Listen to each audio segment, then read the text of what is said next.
Hi guys, it's Alec here from IBI.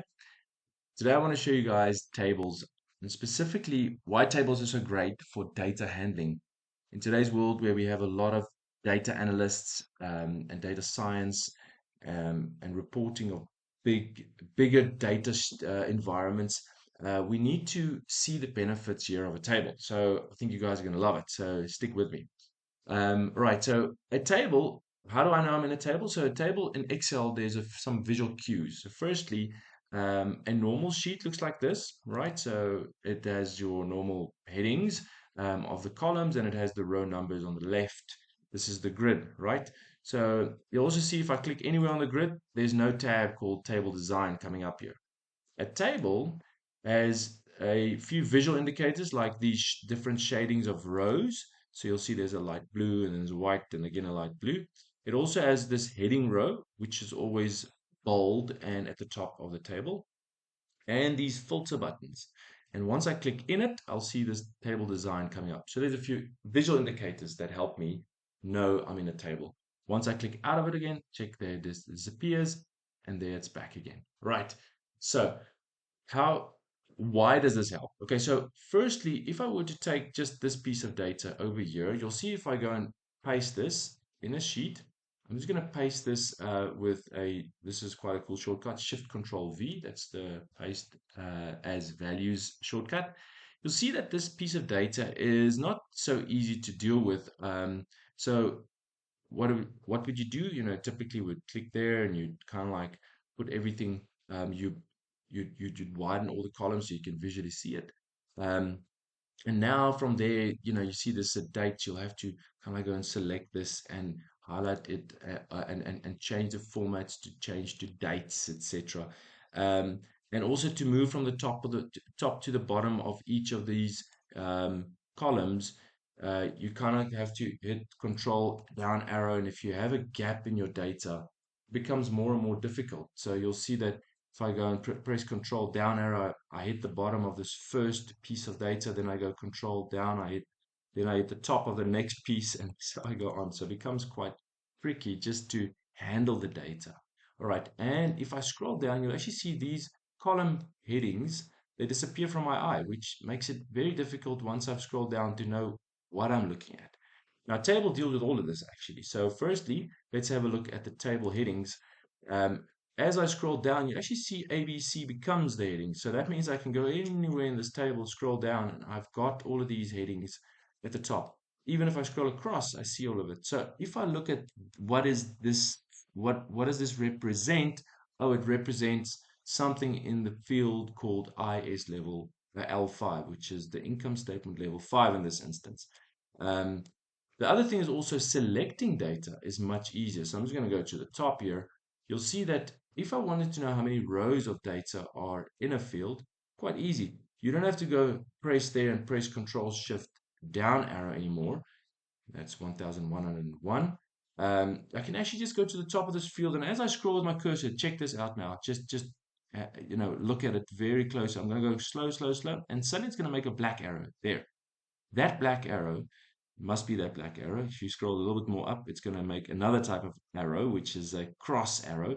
This is just a single black arrow that points downwards. Okay. If I click there, it's actually highlighted the entire field from top to bottom. Okay. So it's smart enough to know where the end of this table is. And it said, okay, there's 1,101 cells in this field. All right, so each cell is, I refer to this whole table as a body of data, and each cell represents a small piece of that body. So how many, so firstly, selecting columns, any of these columns is quite nice. And if you want to select the entire row of data, I can select it by going to the left. I'm going to scroll left, left. There's that black arrow again. And I can just select the entire row from left to right. You'll see it actually, it knows where to stop on this table. Um, and if I go and I want to select the entire heading row, I can select that as well. So I got 118 fields in this table and 1,101 rows. So how do I select the entire body of data? As I go up here, there's my black arrow that's going to select my row. Okay, and there's my black arrow that's going to select my column. But if I go to the corner, there I've got a diagonal arrow that pops up. And if I select that, I've selected the entire body of data. And how many cells is in this data body? 114,715, which is great. All right, so there's data handling for you. Okay, so that just is a phenomenal tool for any guy that works with bigger sets of data. Okay, then sorting is the next great thing. So if we just look at this piece of data here, the dates field, you'll see that it's not packed sequentially. So it's kind of like it's starting here with some data, and then it's going on with some other data. But you'll see that it's not easy to keep track of this because it's all over the show. It's not packed sequentially. So the nice thing about your sorting in table is that you've got this filter option here. Once you click on it, you can actually go and select it. Now, in this case, it actually knows it's a date. So it says select my oldest to newest. So there's from the oldest piece of data in this data set, 1 March 2022, or from the newest to the oldest. You'll actually see it pops um, the October 31, 2023 in here. Okay, so that's on dates. You can also do this on any of the fields. So once I go here, I can go and clear this date filter, or it's actually not a filter. Sorry, this is just a sorting. I can sort on any of these fields. So now I want to say, well, this is just numbers.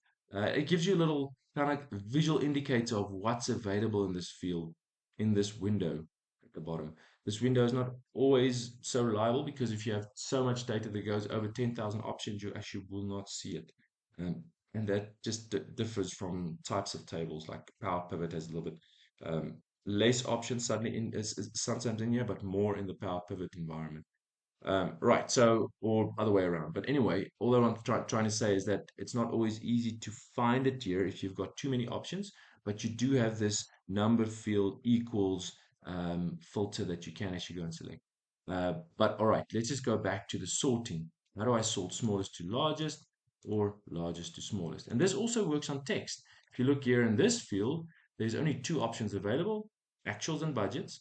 And I can go A to Z, so actuals are at the top, or Z to A, and now budgets are at the top. So you got text, you got also you got dates, and you got numbers. And here, this is the amount field. So if I was to select this whole field, which is that nice selection option, I can see, okay, well, it's 45,232 Rand and 69 cents. And if I were to say, but show me my largest value, you can pop that to the top. That's my largest value. Now I can see all the largest ones, or show me my smallest values, and then, sorry, that one. And then, there it starts from negative and it goes down. And you can see how it's packed. 3 Rand, and then we go down 4, and it's perfectly packed it, which is quite amazing because I mean the way that it sorts the entire row. So even though you're sorting on this field, it knows to go and move all of the data on that field with wherever it moves. So you've got this smart environment when it comes to sorting. Right. The other great thing about a table is filtering. Okay, so if I wanted to filter something, like for instance, on this field, we've got all these options available, and I say, yeah, but I just want to look at the first period. I can go and filter here, and it'll only show me my first period. All right. Then just see that little a filter that's actually popped up on this button. So it shows it's in a filtered state. All right. So now you would either need to clear it, or if you want to filter within a filter, saying I want to see something within the first period, but I only want to see it on the first day of March, then it's filtered that for me, that specific line item. But you're going to have to either clear the filter one by one, or you can clear all filters by going to data and clear. You've got everything cleared again. Another visual indicator once you are in filter status is actually to look at the side here. So I'm going to go back here. You'll see it's blue. See, it's gone from black numbers to blue numbers over here.